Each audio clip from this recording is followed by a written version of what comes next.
What's wrong with the world and what should we do about it? These are the questions that Chinese President Xi Jinping has raised on various occasions for the world. During the first session of the 17th G20 summit in Bali, Indonesia, he raised it again for his international counterparts. As the world's two largest economies, what roles should China and the United States play in answering these questions? During their first in-person meeting in 3 years, Chinese President Xi Jinping and US President Joe Biden exchanged views under the watchful eyes of the world's media. Both sides described the meeting as candid, reaching agreements on a variety of pressing issues. The two leaders, of course, also discussed how to manage their differences. President Xi also met with other world leaders as the host country, Indonesia, provides a much-needed platform to address the world's immediate woes, including how to end the war, quote-unquote. Are major countries slowly finding the way or how to get along with each other? What tangible outcomes can be expected from Bali? Are there more reasons to be concerned or hopeful? Welcome to a special edition of the opinion show, The Point, with me, Liu Xin, coming to you live from Beijing. I'm pleased to be joined from Jakarta, Indonesia, by Veronica Saraswati, China Study Unit Convener at the Center for Strategic and International Studies, Indonesia. From Berlin, Germany, by Professor Huang Jing, University Professor and Director of the Institute of the United States and Pacific Studies at Shanghai International Studies University. From Washington, D.C., by Huang, Professor Yukun Huang, Senior Fellow of the Asia Program of the Carnegie Endowment for International Peace. And last but not least, in our Beijing studio, by Teng Jianqing, Director of the American Studies Department at the China Institute of International Studies. The warmest welcome to all of you. Let me go to Professor Huang Yukun, probably. The last time President Xi and Biden met was in 2017 during the World Economic Forum meeting in Davos. Now, the latest meeting on Monday was their first in-person exchange since Biden became president, and of course also the first in 3 years. Why is it so important for the leaders to meet in person, especially as bilateral ties have been so bad? Do you think this meeting has made or will make a difference? I think this meeting showed the importance of person-to-person contact.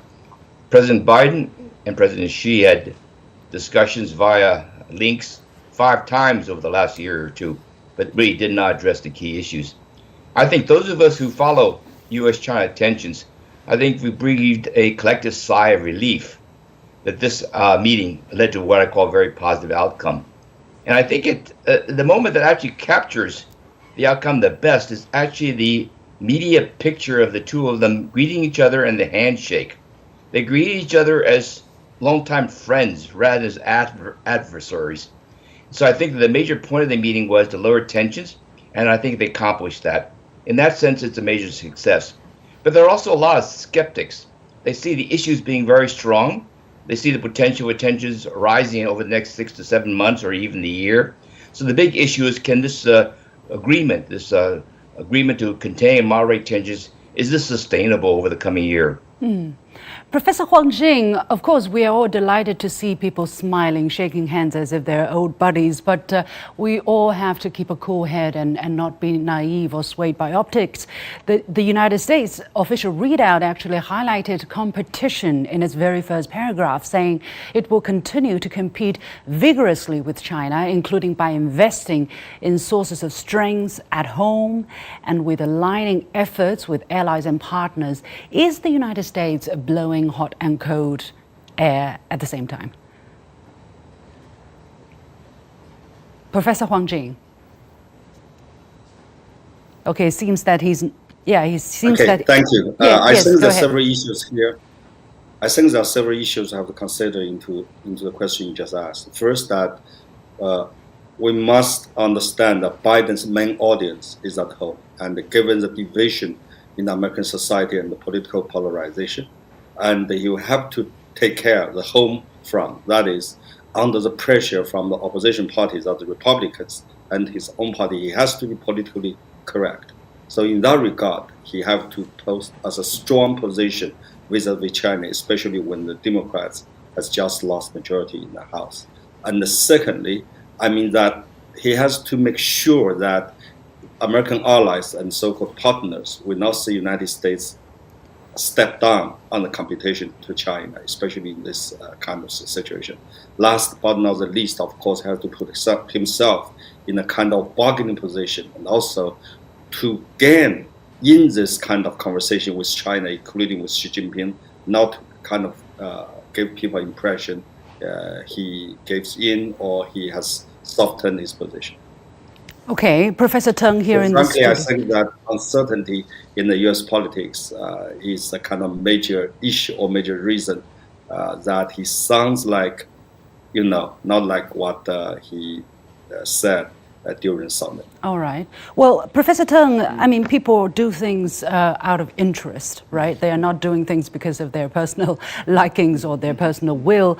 In this case, why do you think the United States feels the need to meet President Xi, to sit out this 3-hour meeting? And by the way, it's 3 hours not because it's half taken by translation, it was simultaneously translated. So it was proper, substantive discussions they had. Yeah, there are a lot of reasons to explain why the United States at this moment would like to see our president in Bali. I think number one job is to have a stable relations between the two countries, at least after 5 years competition, strategic competition between the two countries. I'm sure the United States has already learned something from such a so-called competition. I don't think this kind of competition is not good for the United States. It's there.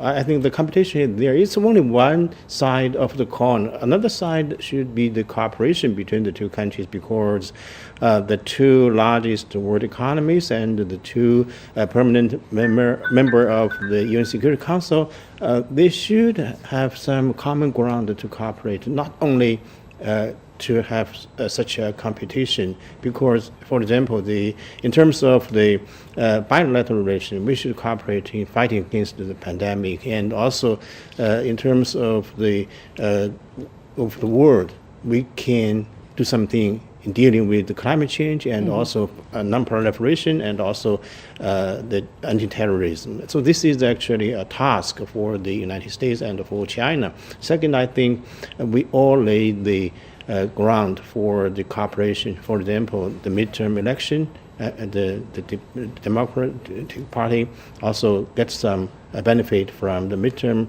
election, and also China just wrapped up the 20th Party's Congress. So there should be some blueprint for the two countries to go ahead. To cooperate should be the number one job for the two countries. Well, for the host Indonesia, definitely it has been a highlight moment, and a lot of work must have gone into that. So let me turn to our guest Veronica, joining us from Jakarta.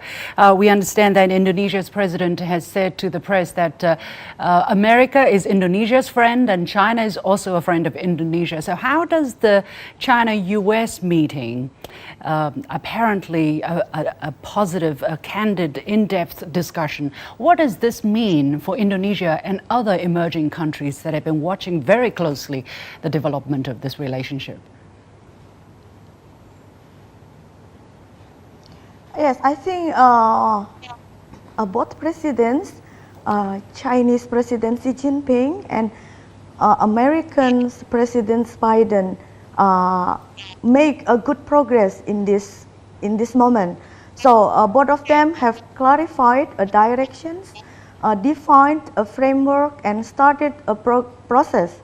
So this is a good, for sure, this is a good progress amidst the economic tensions between U.S. and China.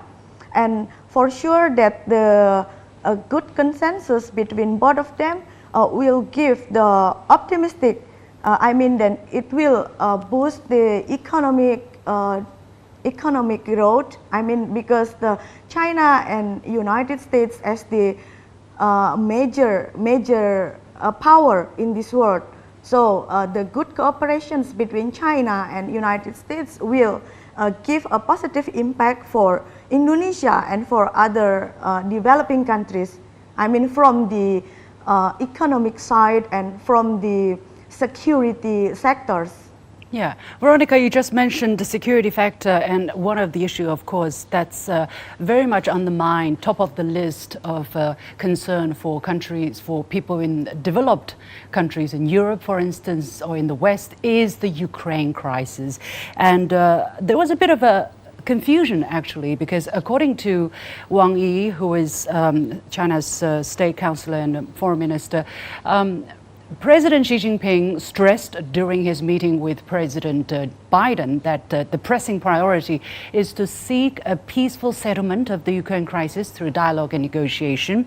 Quote unquote, according to Wang Yi, the use of nuclear weapons must be rejected and nuclear war must never be fought. The world needs to prevent a nuclear crisis on the Eurasian continent. Professor Huang Jing, help us understand a bit more clearly the Chinese position, because in the official Chinese readout, in the English version of the Chinese readout, this sentence is actually not there.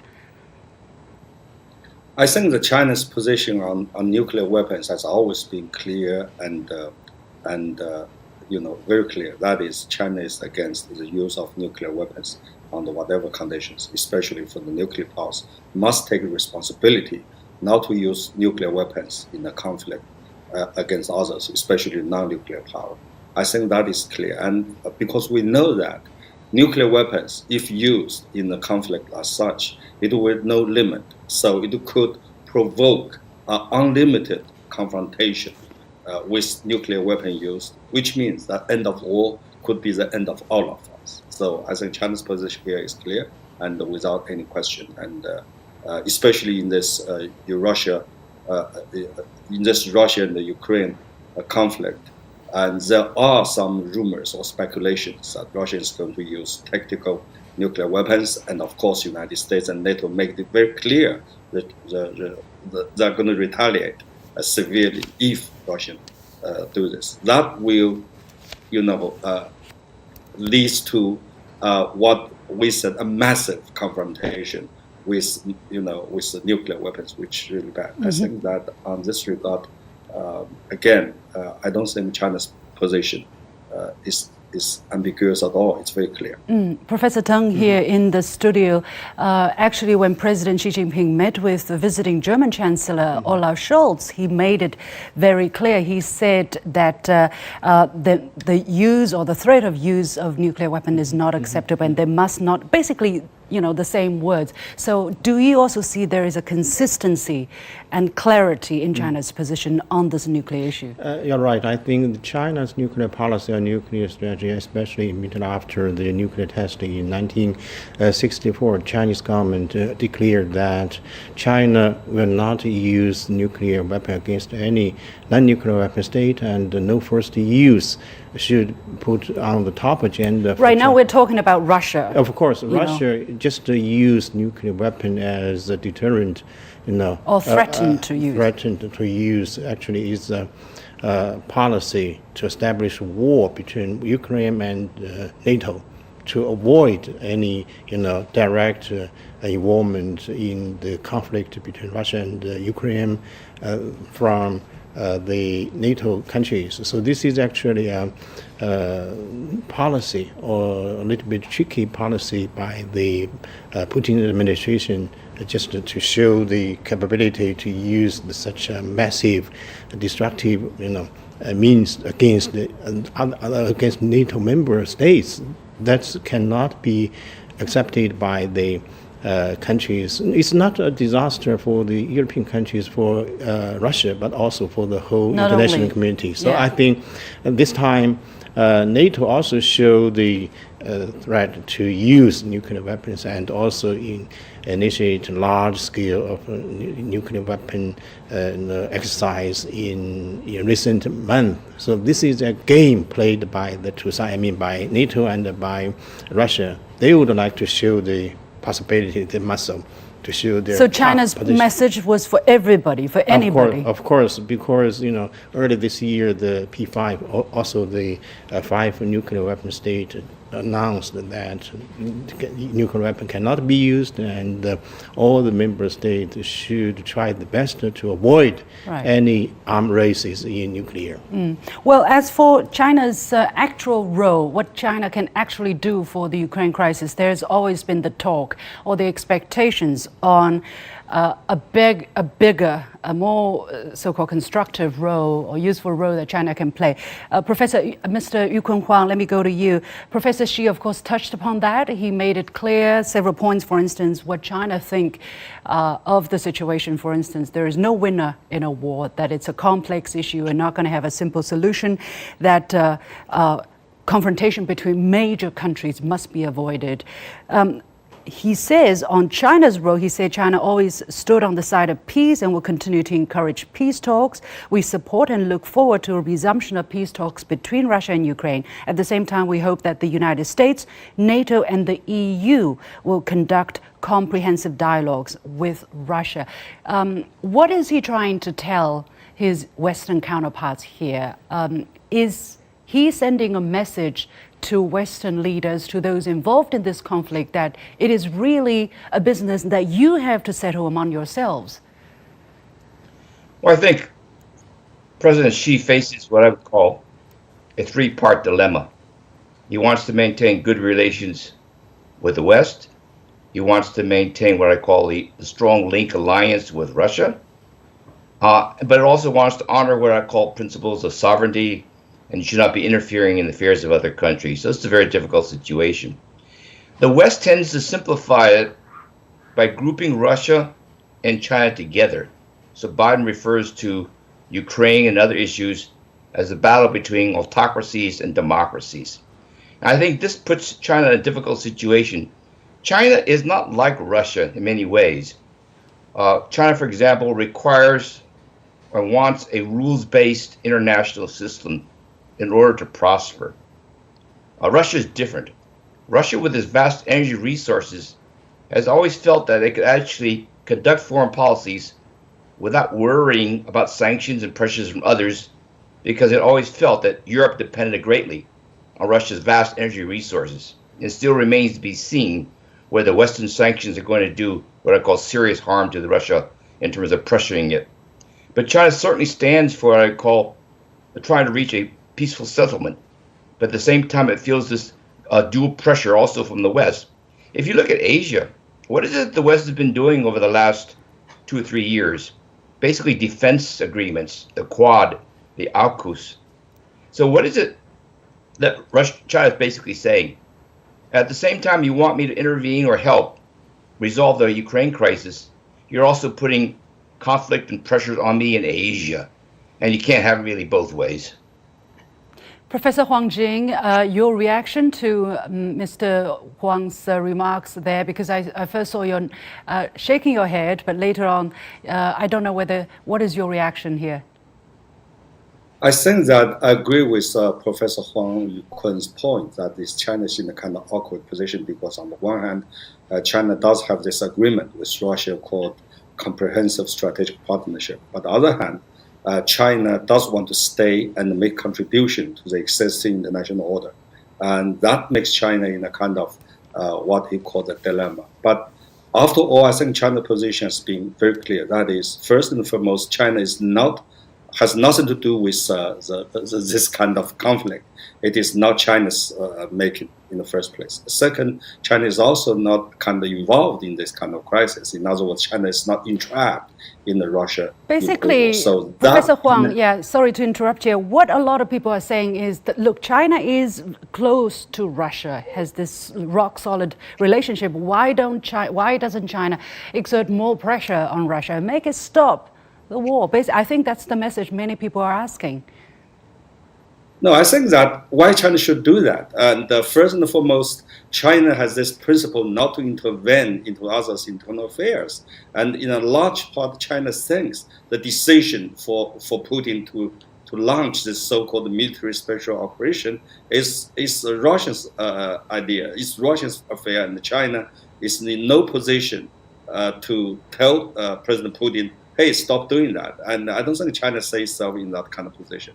And secondly, China sees that the conflict original reason, the very reason for this conflict is a Cold War mentality and Cold War behavior, which means that after the Cold War ended, everybody said Soviet Union is defeated and Cold War ended. But the NATO, not only NATO, does NATO still exist?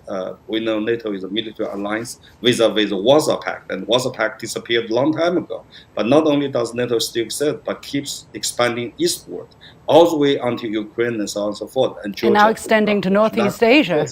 Right. And now try to get into everywhere. So that is right. what we call Cold War mentality and the Cold War behavior. That is a reason for all this conflict. That's China's narrative, not just Russia's narrative. Last but not the least, of course, China says this is not a kind of simple war between Russia and Ukraine, but between Russia and the entire Western countries led by the United States. And it's their support of Ukraine that has made this war lingering, makes the blood keep shedding, and that's the reason. So I think China believes that if we really want to bring peace to this matter, we should first and foremost stop backing up or supporting both sides. Don't provide weapons and so on and so forth, and therefore urge them to sit down around the negotiation table. I have to interrupt you there because there's still some topics I want to touch upon. The common interest. I mean, I know there are still a lot of differences, but we have seen, perhaps for the first time in a long while, that both sides, I mean China and the United States, emphasizing that there are more, not less, common interests between the two sides. Veronica, what do you read out of these positive signals? Because the world really are gripped with a lot of challenges. And if China and the United States say that, you know, we see common interests, we see mutual interests, that must be good news for everybody. Yeah, sure. This is a good news for everybody that finally Chinese president and American president can sit together and can make a candid dialogue. For sure, this is a good progress, and the common interest between China and United States is lying on the economic growth, and this is in line with expectations for all over the world amidst the economic downturns in our world as following the pandemic. So for these situations, we strongly expect that both China and United States keep commitment in maintaining the stability of the security, because the conflicts just will lead to the chaotic situations, and it will give a negative, for sure this is a negative impact for the economic growth. So cooperations based on the common interest and economic growth is not only the common interest for both China and United States, but also for all over the world. We need the economic growth instead of conflicts. This is my point. Economic cooperations is the best way, as the best solutions to come out from this economic downturns. Indeed, I think the two leaders addressed the expectations, Mr. Teng here in the studio, addressed the expectations of the world. As Veronica said, you know, economic recovery after COVID-19, climate change, food crisis, energy crisis. Take climate change, for example. COP27 is going on. China and the United States issued a joint statement in Glasgow last time, but because of Pelosi's visit to Taiwan, China announced, you know, the freezing of climate change communication. Now, China says, you know, we want to continue to cooperate. Has a page been turned on this, fortunately? Yes, I think this is really a big topic for the two countries to cooperate to deal with the climate change. We have witnessed the drought, wildfire, and the floods in recent years. This is really a common challenge. So the two countries, especially the two major powers, should play their role in this regard, because, you know, as the agreement reached before especially during Obama's administration, I think China and the United States did contribute greatly to the Paris Accord and some other arrangement for the measures to deal with the climate change. So this time is a good platform, is a good opportunity for the two countries to continue the cooperation in this regard. Okay. Mr. Yu Kun-Huang, let me come back to you. Are we being too optimistic? I mean, this is, for the moment, of course, it sounds good, welcome signal, but look, for instance, former President Donald Trump just announced his entering the race to become the next, to run for the next U.S. president. The next 2 years, Mr. Biden, he will lose very much the House. Are we going to see a relatively quieter, more mature period of time in international relations, especially bilateral ties, or should we still be very, very cautious? To be honest, I think we have to be a bit skeptical. There are two key issues which are driving tensions between the United States and China. One is Taiwan. The other is the trade and technology war. And if you think about Taiwan, and you hear messages, for example, that Kevin McCarthy, the likely new Speaker of the House, he's already announced that he wants to lead a delegation to visit Taiwan, just like Nancy Pelosi did. That will raise a lot of problems.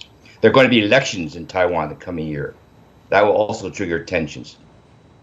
On technology and the economy, the United States on October 7th initiated a broad restrictions on the availability of advanced semiconductors available to China. This will have a major impact on China's ability to innovate and become more technologically sophisticated. Even will restrict, for example, China's production of the more advanced green technologies, so even climate change will be affected. And I think this is actually going to be broadened under the coming Congress. So on both these key issues, there's a lot of likelihood or possibility that tensions will get worse rather than better. Okay. 1 minute left. I'm going to give it to Professor Huang Jing in Berlin. What is your take of the things to come? I mean, we're having both signals, right? And at the same time, this story coming out of Germany that its minister in charge of science and technology may likely receive a delegation from Taiwan, the first ever official contact between the two sides, right after German Chancellor visited China, going home with positive outcomes. So, Professor Huang. Frankly, I'm not optimistic at all. I think the U.S.-China relationship may get worse before it's getting better, because it is push. A driver is not really bilateral relationship, neither China or United States. It's domestic politics in the United States.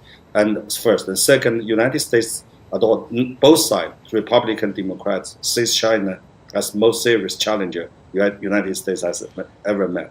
Last but not the least, of course, the conflict of interest is very, just like Yu Kun-Huang just said, is very clear. So I do not see that this is a good beginning. I think that it is actually the bilateral relationship will still be very tense, or even tenser, given the upcoming, campaign, because both sides, Republicans and Democrats, President Biden already entered the kind of election mood earlier, and that will also makes the bilateral relationship very difficult to manage. All right. Well, on a not so rosy note, I think it is better to be somber.